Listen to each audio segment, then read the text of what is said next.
Georgia row crop farmers work hard on their fields each growing season, and as we all know, some crops fare better than others, and weather plays a key role in success or failure. We recently spoke with UGA cotton economist Don Shurley about the 2009 cotton crop, which turned out to be better than expected. We look to set a new state record here in Georgia. As a matter of fact, it's not even close.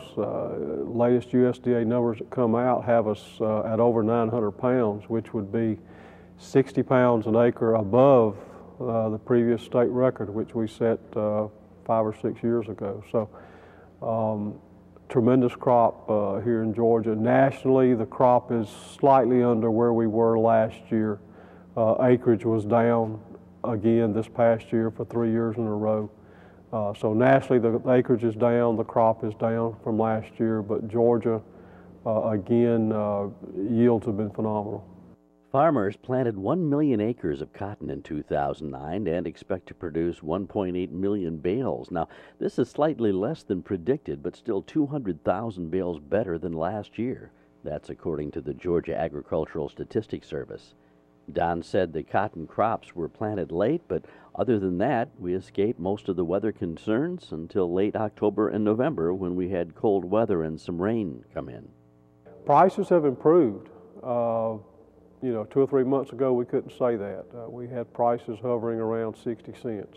And given the cost of production that farmers have had, that wasn't a good place to be, even with the yields we've had. But prices are now around 70 cents to the grower for this year's crop, and that's due to the fact that the U.S. crop has come in at close to 1 million bales less than what USDA thought it would be about 3 months ago. So the crop has shrunk, got a little smaller due to weather.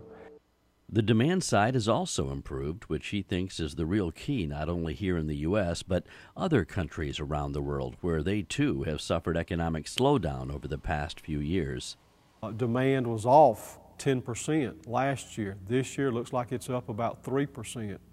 So perhaps we've turned the corner on the demand side, and you combine that good news with the fact that we've got a smaller crop both here in the U.S. and worldwide has triggered the increase we've seen in price. So prices are much better than they were, say, a year or two ago.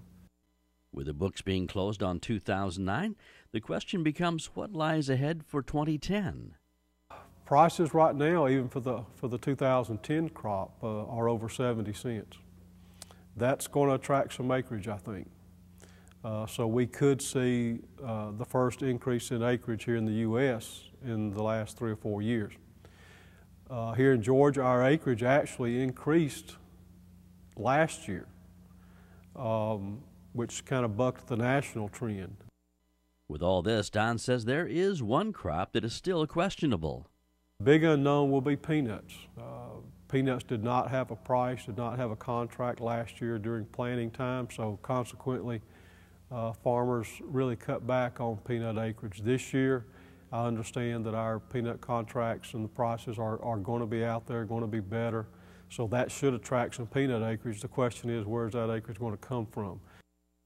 Now, Don believes the acreage will not come from cotton because of cotton prices, but they could come out of soybean acreage. He added that prices for fertilizer and fuel seem to be leveling off somewhat, so the cost of production overall may be moderating compared to last year.